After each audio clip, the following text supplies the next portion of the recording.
Welcome to the Hiring on All Cylinders podcast. Today, I'm joined by Becky McCullough. Becky has had an incredible career spanning across finance, where she was an analyst at Standard & Poor's, executive search at Heidrick & Struggles, and in-house recruiting at McKinsey. Becky is now leading the charge at HubSpot as Vice President of Global Recruiting, but I'm told none of those roles come close to the operational complexity of being a mother to two young boys. So, welcome, Becky. How's it going? I'm doing great, Chris. It's great to see you. And it's actually 3 young boys, not 2, which is wild. We are officially outnumbered, but I'm having a great week. Awesome. Well, even more complex. I wanted to jump in because you've got a really interesting background and journey into the role you have now. Obviously, you started your career in finance. How did the move into recruiting happen? Can you kind of talk through that? Yeah, absolutely. And it's funny to be having this conversation or reflecting on this now, because the recession or the years leading up to the recession in 2008 were actually what got me into the people and talent space. So it's been really interesting to reflect on the reasons that got me into recruiting, as we are in a really tenuous time in the market. So I started my career in a corporate strategy role in financial services, was at one of the financial firms that was kind of at the thriving at the peak of the housing market, and then really at the center of the crisis as it started in 2007 and 2008. And it impacted the company significantly. We had a dramatic CEO change, massive restructuring, a bunch of my department was laid off. And during that time, I watched the way that the organization communicated, how employees were treated, and frankly, the lack of transparency during really uncertain times. And I thought, my gosh, there has to be a way that this can be done better. And we can, a company can really put employees first. And so I had an amazing opportunity to go back to graduate school and pursue an MBA, and took the road less traveled and focused on HR and people topics within an MBA program, which 10, 15 years ago, no one really did that. You go to an MBA program for finance or marketing or general management. But it was really great.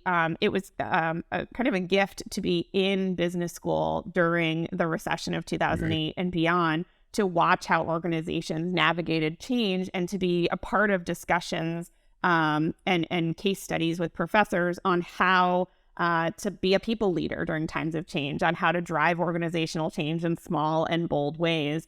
And so that's what really got me excited about being in a people or talent role coming out of graduate school, and focusing on identifying what makes a great leader, on attracting great leaders to evolving companies. And so that's kind of my first foray into recruiting. I definitely did not grow up thinking I wanted to be a recruiter, but it's been an amazing journey.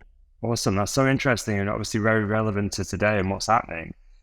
Can you draw any parallels from that period that you were going through in that recession to learnings that you're now using in what's going on in the industry now, and I guess how to lead teams through these rough times?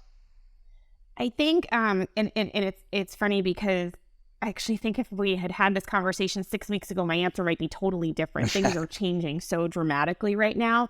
I think the biggest thing I've learned as a leader is, so 2 things. One, you yourself getting comfortable with not having all the answers, and then being comfortable telling your team that you do not have all the answers. Yeah. At the same time, being able to be really clear on what is in your control and what's not in your control, and focus on controlling the controllables at a time when there are so many unknowns and uncertainties. So for example, I don't know what the next 6 months are going to look like. I do know that I have a team of remarkable recruiters who are focused on creating a great candidate experience, and they can do that whether the market is at its peak or at its floor. And so really ensuring that my team throughout all of this is focusing on continuing to make great hires, to go back to basics on a really objective, inclusive processes, to find ways to optimize processes with their hiring teams, and to develop great stakeholder relationships. You can do all of those things in a great market or in a terrible market. And so I frankly believe that focusing on the controllables and keeping an eye on, what we're ultimately solving for in the long term is what's going to help any organization kind of navigate the uncertainty of what's going to happen in the next several months. Absolutely. Do you feel like, obviously we've just gone through a massive boom over the last 12 months or so. Do you feel like recruiters and recruiting teams and companies in general get complacent during that time and maybe stop focusing as much on the candidate experience or and the processes? It's interesting. I think it depends on the company. It depends on the culture and how much a company values its culture in how they hire. Okay. I'm fortunate to be at a company where we put our culture and our employees first. We put our customers first, but we recognize that our employees are what makes a great customer experience. And so it's been really important to us as we have grown and scaled really rapidly to not regress to the mean in terms of mediocre hiring or passing the buck on accountability and hiring decisions or focusing on volume over quality. And let's be really clear, we've got a lot to learn.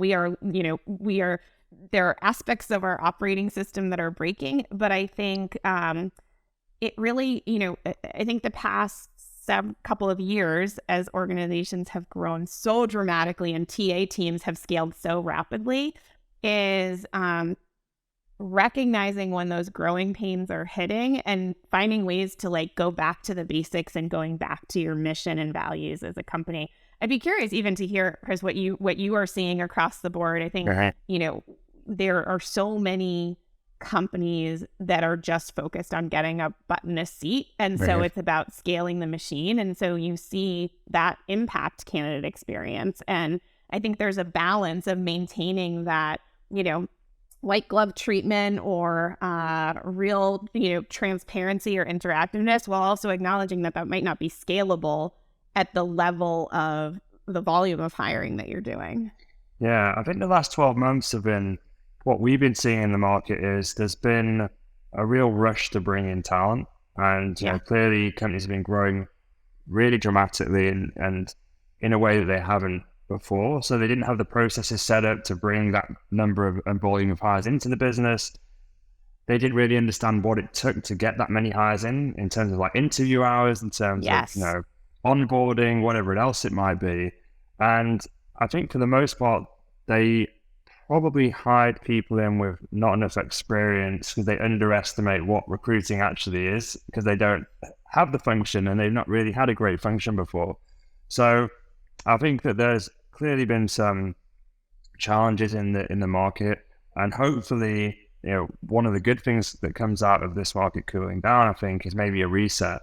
People looking at what is actually working for them, having a focus on quality, and really building that solid function.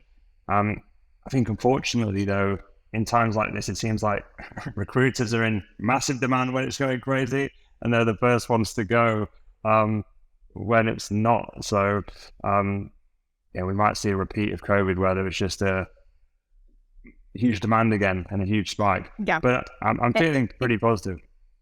I think you hit the nail on the head. That was such a big learning for me and our team in the past 2 years. And it's something I'm super mindful of going into the next, 12 to 24 months is the capacity that your organization has to scale rapidly, not just your recruiting team. So when we, really started to see a steep recovery in the second half of 2020, we went and hired a ton of recruiters, but which was great. And we doubled more than from January 2020 to today. We've more than tripled the size of our recruiting team. That's amazing growth. But you don't think about the operational enablement or the interviewer enablement that needs to go along with that. And with all of that hiring we were doing, two things became very clear. One, we didn't have enough managers to actually take on all of these new hires that we were bringing on at the individual contributor level. And two, we didn't have enough interviewers who are really well versed in interviewing for the skills and attributes across the various areas of the company. And so interviewer enablement has become a number one priority within our team, and it's going to be a big focus for us in the second half of this year, so that when we do recover, we have a really scaled, mature cohort of interviewers who can be really calibrated, are really thoughtful about inclusion and objectivity in our process, and can help us kind of lay the foundation. So I'm with you. I think, if anything, it's going to see the recruiting teams that are super thoughtful and thinking about the long term are just going to shift their recruiters away from focusing on execution and just filling recs to optimizing their processes, training their interviewers, really nailing some of the values that are really important in their process. How do you really nail that interview enablement, that operation enablement? Because I'm guessing it requires quite a lot of buy-in from the people to give their time up and to really see the importance of getting that right. Like, what have you found a successful strategy in getting that buy-in from the company? So if I were to characterize our interviewer enablement now, it's a super lightweight e-learning. And anything else is ad hoc. It's reactive to like a recruiter identifying a problem in a hiring process. And it's totally done by a recruiter on the side of their desk. It's not like a core part of their job. And so what that creates is a really inconsistent experience and inconsistent bar for what it means to be a great interviewer. When our now CEO and I started talking about interviewer enablement as a core competency, we started talking about that a year and a half ago. And really, and so I think to answer your question, it starts with buy-in from the top. And I, am really proud to work with a leadership team that recognizes that hiring and developing and retaining talent and developing high-performing teams is a core attribute of being a leader. And so it started with socializing that across all of our leaders. It started with getting alignment from our executive team that, hey, our recruiting org is going to focus on developing this as a core competency, and it's going to take time and it's going to take buy-in. And so getting that buy-in is really important. I find showing the data is really important. I can talk to you all you want about the number of hires we're going to make in the next 5 years, but if I translate that to the number of interview hours and tell a head of sales that they are going to have to find, thousands of interview hours, tens of thousands of interview hours over the course of the next 5 years, they're like, holy moly, I better have a good team that can do this well.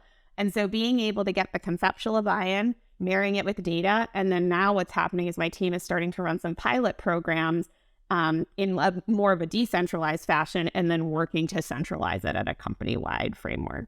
It's really cool. And I'm sure a lot of people are out there maybe facing problems in their organizational challenges and really need to get that buy-in or trying to find a way to get that buy-in. Clearly, you've done a great job of articulating that to the C-suite and then doing the pilots and showing the data. What advice would you give to someone who has come across a problem they think is really important and needs to get that buy-in? What steps should they take, or initial step at least, on that journey? Yeah, it's a good question. So I think there are a couple of things that I found have worked really well. I think using the data is always incredibly helpful. Show, business leaders care about how it hits their team's productivity, how it hits their wallets, and how it hits their business performance. And so being able to show, for example, hey, here's what our conversion rates look like now. But if, for example, better interviewing means we increase our conversions by 20%, this is the number of fewer interviews we have to do over the course of the next 5 years. And so, really getting into the data on how your talent pipelines are running and being able to show some assumptions and do different scenarios has been really helpful. I think the second thing is find allies and champions in the business. I'm fortunate to be surrounded by a bunch of colleagues who are super passionate about hiring, and being able to say to them, hey, I'm going to do a pilot within your team, and then I want to make sure we can share it with the broader leadership team. Or, hey, I need your help pushing on this, and being my advocate in a bigger group meeting. I think getting those allies in the business is super, super helpful. And then I think you got to follow through on good execution. And so I don't like to commit to something that my team can't deliver on. And so managing expectations on, a really solid project plan with clear deliverables and clear measures of success is another thing that, I really think helps. And you start small and show incremental progress. And that can help you build a case for bigger, larger scale change. Yeah, I really love that you said where you're talking about building allies in the business and people who can support you and advocate for your cause internally. I really, really like that. And I'd be interested to know if you find that as a more difficult challenge in a remote world versus, being in office. And do you have to approach, building those relationships or getting those advocates in a different way? Now the world's more, remote. Yeah, it's definitely something that I see people struggle with in various ways. And I think it depends on your company. So at HubSpot, we've always been relatively distributed. And more importantly, our leadership team, even pre-COVID, was quite distributed across geographies. We do not have a culture where you have to be, be in proximity to HQ in Cambridge, Massachusetts in order to be a leader. And so we've always had to, I've communicated on Zoom my entire career at HubSpot. And I think the thing that, and I just had this conversation with one of our leaders yesterday.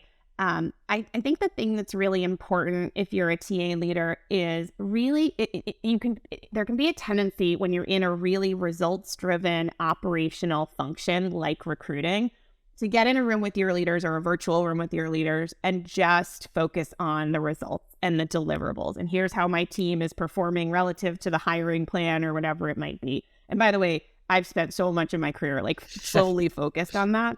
I think getting comfortable taking a step back and asking leaders, what keeps you up at night from a talent perspective? What are you thinking about as it pertains to hiring, retaining, and developing your talent? And starting your conversations more organically and at that altitude can actually help you build trust because it's more of a thought partnership than a transaction. And I was having this conversation with one of our leaders yesterday, and they were remarking the conversation we're having is it's not operational, it's not transactional. And I think there's a tendency when you're in this type of a role to go straight to the operational plan, go straight to the execution. And I'm a total, my strengths finder is hardcore executor, and getting comfortable sitting in that strategic thinking. I find that's when I have the best conversations with our leaders because we're thinking big picture, we're bouncing ideas off of each other, we're not constrained by a framework or an operational plan or a target, and we can think a little bit bigger picture and kind of walk out with more questions than answers. I find that actually helps deepen relationships with leaders to develop which then in turn develops some of those those champions. I think the other thing, I think there's a tendency to always focus on the hiring managers or the interviewers or the business leaders who are the most challenging to work with and get them to be great or get them to be great partners.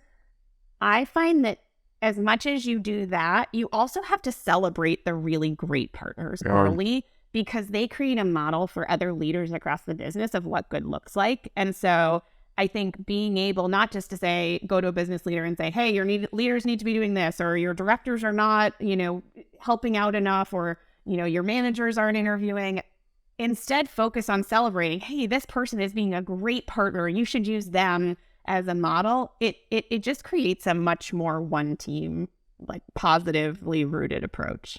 That's really cool. Just as you were saying that, I was thinking, when you're a business and you're working with a suite of different clients, you don't just focus on the most challenging ones. You focus on the ones that are great partners, and you build case studies and you promote them, externally into other clients that you want to work with. Why don't we do that internally as well and create these case studies, the great stakeholders that we're working with that really make our jobs enjoyable and promote their behaviors to the rest of the business? I mean, that's a really cool idea. It's great. And I got to give credit to, there's a woman who runs our executive recruiting team on my team. Her name's Devin Brown.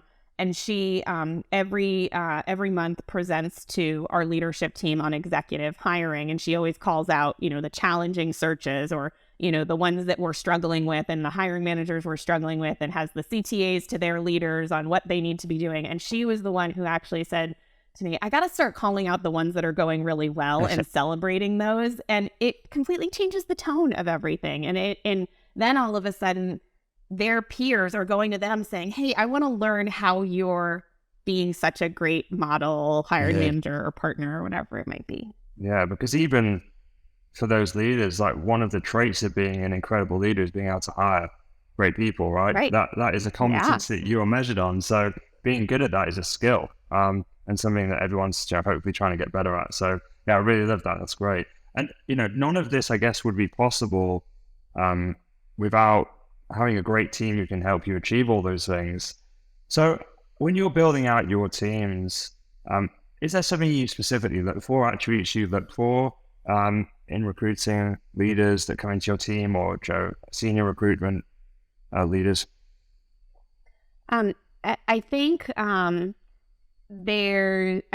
I think my perspective on this has really evolved over the past few years as we have, one, grown and scaled our team really rapidly, but also really created a strong position that we want to hire a great talent, remarkable talent that is reflective of the diversity of the customers base that we support. Our recruiting team is comprised of people who came from big tech companies, small tech companies, completely different industries, never been in recruiting before, first generation, returners from other areas of the business. Maybe they were in leadership roles and then moved into individual contributor roles. I don't think there is a mold of what a great recruiter looks like. I think what makes a great recruiting team is actually a collection of really different backgrounds and experiences and perspectives. And instead focusing on the skills and the attributes that make a great recruiting team, my team is comprised of people who are excellent problem solvers. They are incredibly data-driven. They're curious and they ask great questions. They're coachable and like really humble and open to feedback. And so we've worked really hard. I will tell you, 5 or 6 years ago, we only looked at recruiters who came from, software recruiting or tech recruiting from a tech company.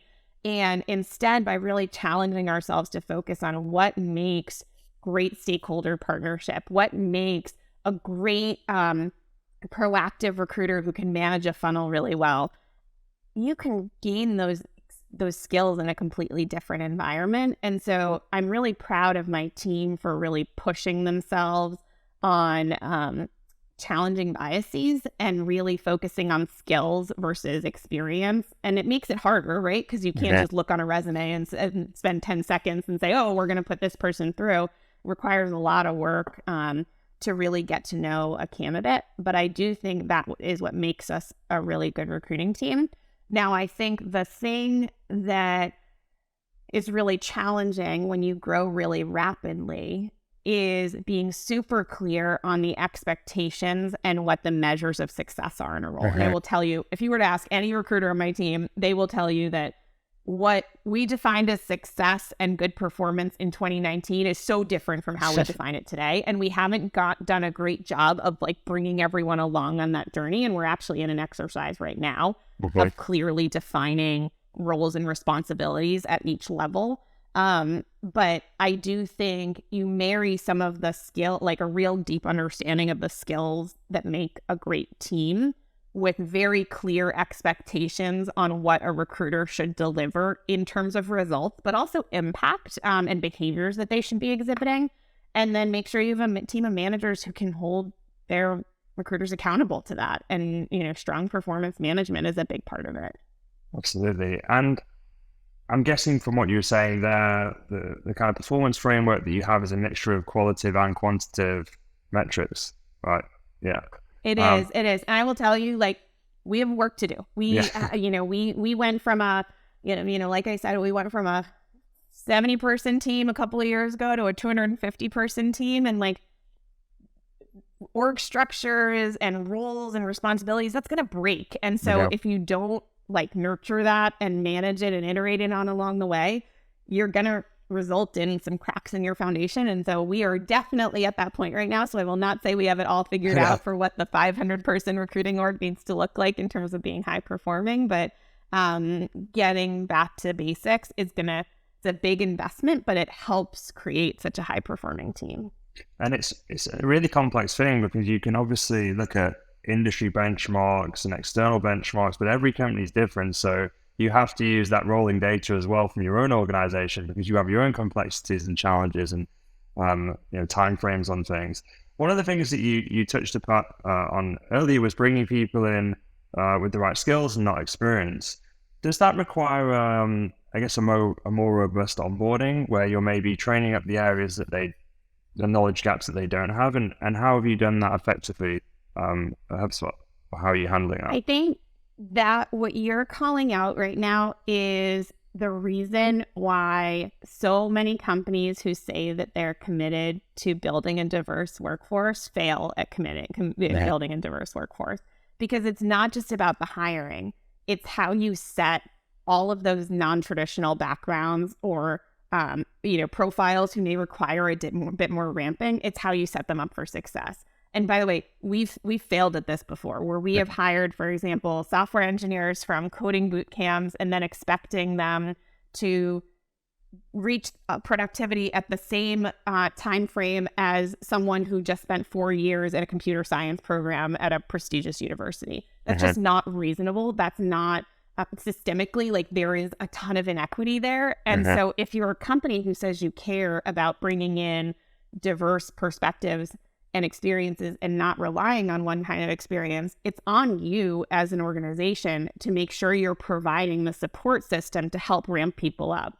And so whether it's like complex onboarding for an engineer who may not have grown up with a CS degree, or one of the things that we've realized really early on in hiring, for example, people who might be later in their career, is that they've never worked in a company that used Google Suite as their like system of record for email and calendar management and everything. And I will tell you, I came from a company, I think I mentioned this to you last time, that used Lotus Notes. And so for me, having never been at a company that used G Suite, even just figuring out how to use a Google Doc in a work context was really challenging for me. And I think sometimes we overlook those gaps that people might have coming in. And our learning and development team has done such a great job taking feedback as some people with different experiences or backgrounds have come in, and ensuring that we're layering and creating onboarding that can kind of close the gap for those people, whether it is,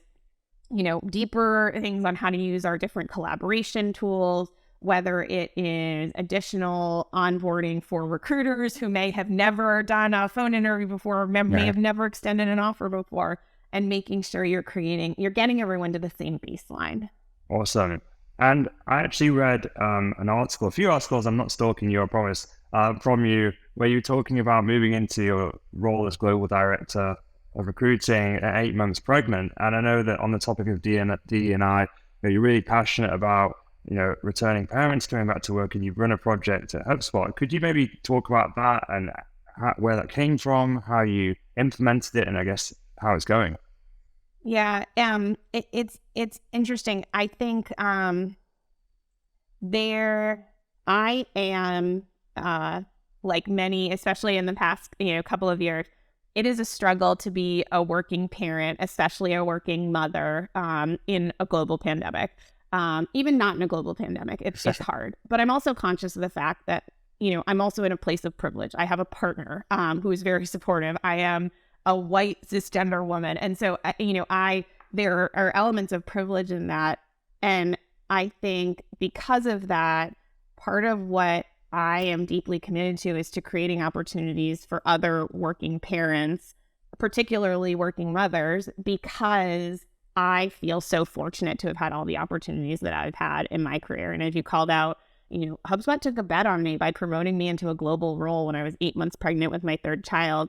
A lot of other industries that would have like nail in the coffin on your career, right? And so to get promoted into a role and then get 4 months of parental leave and then to come back and to go into a pandemic, it's a lot of work, but I also feel so fortunate. And so part of my goal as I think about inclusion on our team is particularly inclusion for caregivers. And I think HubSpot has done a phenomenal job really taking a stand that we value flexibility and hybrid work. And so we were committed to remote work and hybrid work long before the pandemic. In fact, several months before the pandemic, we made the commitment that 70% of our open roles would not be required to be tied to a HubSpot office. Now, more than 80% of our employees are not in an office, more than half the week. And so I think the commitment to hybrid is huge. Our recruiting team is very distributed geographically within the entities we operate in, but we've also invested in a returner program specifically for folks within recruiting and our broader people operations team. And we partner with an organization called Path Forward to help us identify cohorts of people that have taken more than 2 years out of the workforce. It's most often women, and it's most often for caregiving for their children, although we have some elder caregivers as well.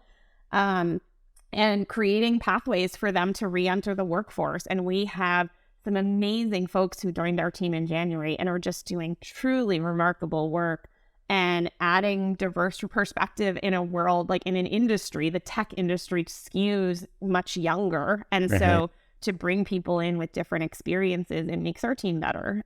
Awesome. And that was an organization called Path Forward, you said? Yes. Oh, that's awesome. That's awesome. Great. And they create essentially cohorts, and they present them to the company, and you get to kind of interview them and bring them through your process. Is that how it works? Yeah, that's exactly right. We were able to do kind of info sessions with candidates who had opted into the program. There were a number of different companies that were part of our cohort, and it was a great opportunity, and it's something that we're continuing to grow and invest in. Awesome. We actually originated our returnship program out of our Dublin office several years ago. And so I also love that we started it outside of the U.S. and we're able to take something that worked in Europe and bring it to one of our U.S. offices. Awesome. Well, I could speak to you all day about this, I feel like, but I'll have a final question for you, because it seems like you've gone through such a journey, different industries, you've worked in different places, and now heading up things at HubSpot. What are you most excited about in talent acquisition? And what do you think is the future for this industry? I think, as we talked about at the very beginning, the TA industry has been on such a wild ride, and there has been rapid growth and expansion. There have been an endless list of tools and automations to help scale hiring and do all of this. And it's been a bit of a frenetic pace. I'm actually really excited for what the next several months are going to bring for talent acquisitions teams to really take a pause, take a breath, and reflect on what makes great hiring in their respective organizations. And in a world where for the past 2.5 years, we've had so much pressure on growth and scale and volume, we can actually learn from what the past 2 years have brought us. And so for me, as I think about, specifically for HubSpot, I'm really excited to invest in some of the foundations of our operating system. I'm excited to really get alignment on what good is going to look like over the long term. And I'm excited for our recruiters after 2 years where they've just been cranking and delivering on great work, to actually take a step back and, do more work on less work on just straight execution and more project work and process optimization and getting their own growth. I think what we're going to see coming out of this is a really well-rounded recruiter who is able to be a true talent partner. I think the organizations that are going to use this time to their advantage and not waste a crisis are going to have talent teams that are much more well-rounded and truly strategic partners. And I feel like, I feel lucky to be at a company where I think we're going to be able to do that too. Awesome. So setting the foundations for the next boom and making sure that you're not on the back foot.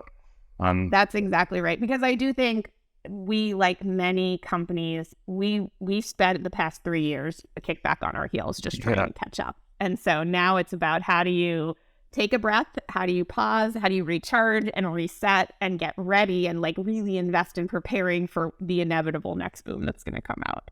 Awesome. Well, thanks a lot for talking to me today, Becky. I'm sure the viewers will really enjoy this conversation, and I'll see you soon. Sounds great. Thanks so much for having me, Chris.